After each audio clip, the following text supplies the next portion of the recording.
ആ economic model എന്ന് പറഞ്ഞാൽ ഞങ്ങൾ ഏറ്റവും കൂടുതൽ ആഗ്രഹിക്കുന്നത് പ്രവാസികളുടെ ഇൻവോൾവ്മെന്റ് കൂടിയാണ്. സാർ, അവർക്കൊരു പങ്കാളിത്തം വേണ്ടേ? പ്രവാസികളെ കുറിച്ച് ഒന്നും പറഞ്ഞില്ല എന്ന് പറയുന്നത് ഈ ബജറ്റിലെ ഏറ്റവും സുപ്രധാനമായ വാക്കതാണ്. റെമിറ്റൻസ് ഇക്കോണമിയിൽ നിന്ന് ഇൻവെസ്റ്റ്മെന്റ് എക്കോണമിയിലേക്ക് പോകും.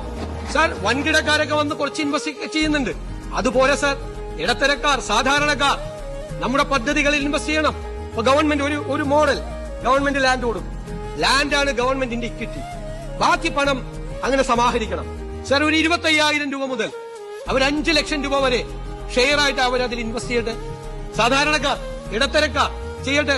25,000 രൂപ ഇൻവെസ്റ്റ് ചെയ്യുന്ന ഒരാൾക്ക് അയാൾ പണി നിർത്തി ഇവിടെ വരുമ്പോ അതിന്റെ 10 ഇരട്ടിയായി അതിന്റെ വാല്യൂ കിട്ടും. 5 ലക്ഷം രൂപ ഇൻവെസ്റ്റ് ചെയ്യുന്ന ആൾക്ക് അയാൾ റിട്ടയർ ചെയ്ത് ഇവിടെ വരുമ്പോൾ അയാൾ ഷെയറിന്റെ വാല്യൂ കൂടും.